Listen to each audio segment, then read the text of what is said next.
Guys, today we are watching some horrors. First light through the crack.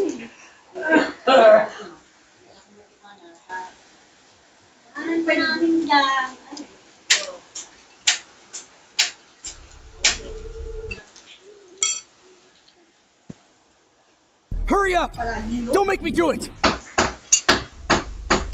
Oh no, a robbery. At nangyari ang aking kwento ilang taon na ang nakalipas. Simula kasi nang lumipat ako sa Maynila, ay pinangarap ko nang makapagtayo ng sarili kong kainan at matagal ko itong pinag-ipunan nung ako ay nakapagtrabaho ng ilang taon. Mabuti na lang ay nakakuha ako ng pwesto sa bandang Taft at laking biyaya nito dahil marami ang napapadaan dito at malaki ang aking kinikita. Nung una ay tahimik akong nagtitinda dito, ngunit isang araw ay dumating ang isa pang tindera ng karinderya para tarayan ako. Nagpakilala siya bilang Aling Trina at sa umpisa pa lang ay halata ng nais niya akong siraan. Dahil nung nakikitingin siya sa mga pagkaing hinain ko, ay bumubulong siya sa mga bumibili na bakit daw mukhang pangprobinsya yung luto ko at mukhang hindi katiwa-tiwala ang karne. Pinaalis ko agad siya matapos nun at iniwasan na siya.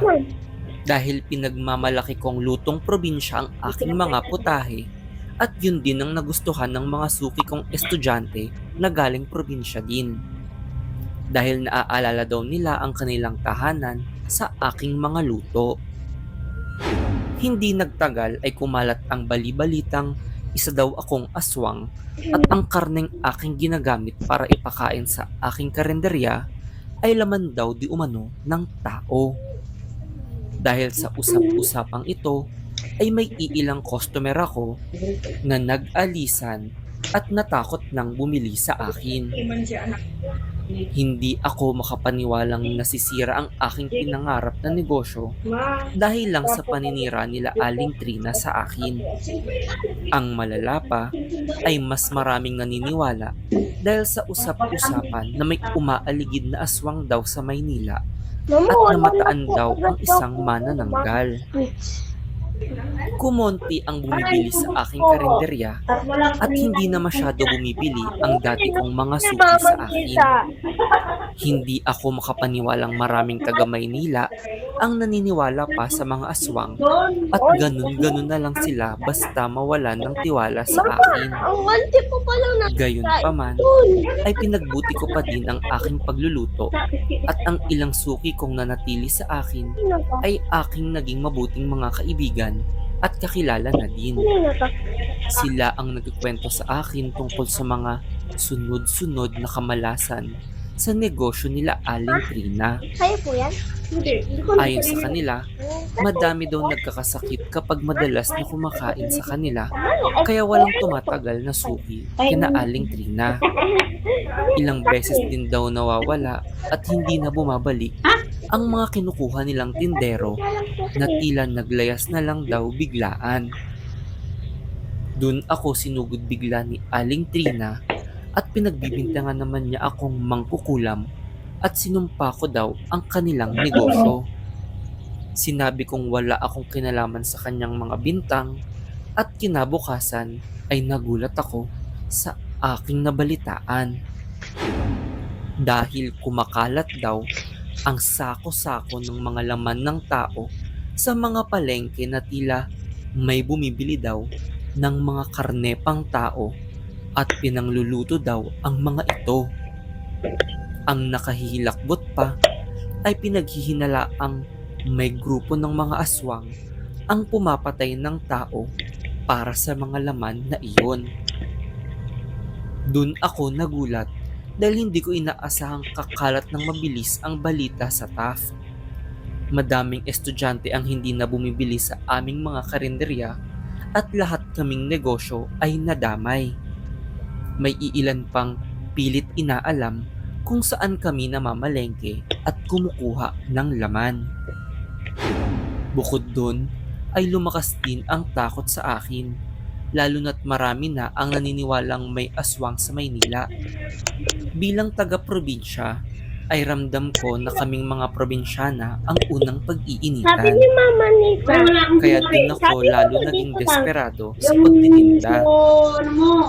Naisip kong kahit pang merienda ay aaralin kong lutuin para maengganyo ang iba na turon at banana Q ang tinda ko at hindi karne.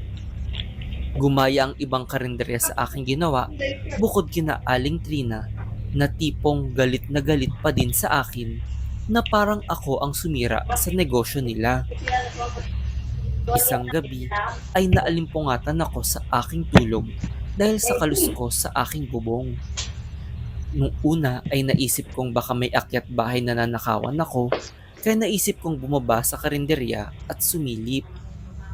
Nagtaasan ng aking mga balahibo nang may maramdaman ako sa aking likuran. Dahan-dahan akong lumingon at dun ko nakita ang aswang na nakatingin sa akin. Unti-unti itong lumapit at nung ako ay sisigaw na ng tulong, ay bigla nitong tinakpan ng aking bibig at kinaladkad ako sa kusina hanggang sa himatayin ako sa takot. Paggising ko ay nakagapos na ang aking mga kamay at nakabusal ang aking bibig. Nakatalikod sa akin ang aswang at nakita kong dahan-dahan itong nagbagong anyo sa isang tao at nagsalita. Sa boses pa lang ay kilala ko na ito at nangilabot ako sa kanyang ginagawa. Dahil si Aling Trina pala ang aswang at may niluluto siyang laman ng tao sa aking kusina. Sa una pa lang daw ay nais na niyang sirain ang aking reputasyon. Sinabi niyang balak niyang ipagkalat sa lahat na ako ang aswang para hindi siya ang mapagbintangan. Nagluluto daw siya ngayon dahil Kung ganito po kalakas bukas ang ulan, papapasukin mo po kami? Ano? Kung ganito po kalakas ang ulan, Hindi. Ay, ako ni Sebe, absent kitang panunutan. Gusto mong bumagsak?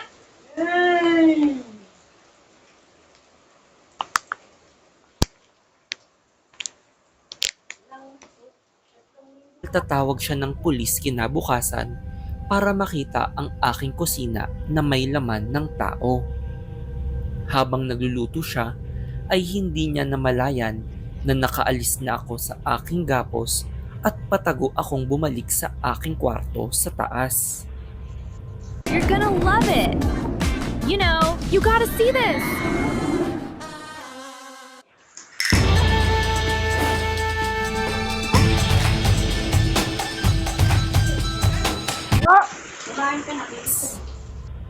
Aminado akong probinsyana ako, kaya naman dala-dala ko sa Maynila ang mga pinadasalan ko sa albularyo na proteksyon laban sa mga aswang at maligno.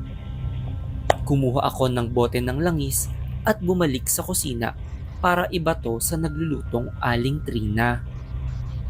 Nang makita kong umuusok siya ng tamaan ng langis, ay kumaripas na ako ng takbo at humingi ng tulong. Nang dumating ang mga kapitbahay, ay kita nila ang bakas ng aswang. Pinaliwanag ko na nabiktima ako nito at may mga galos ako sa kamay, kaya naniwala sila sa akin. May mga nakakita din daw na tumatakbo si Aling Trina na may hawak na tila laman sabay naglaho sa dilim.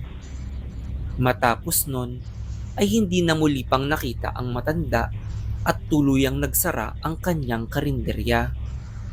Ilang taon na ang lumipas at hindi ko malilimutan ang karanasang iyon. Ngayon ay patuloy pa din akong nagtitinda ng mga pamprobinsyang putahe at madami na akong naging suki.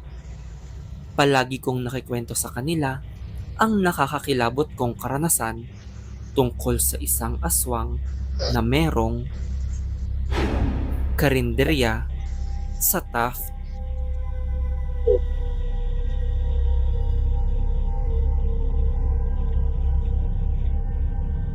Bye guys, see you in the next video.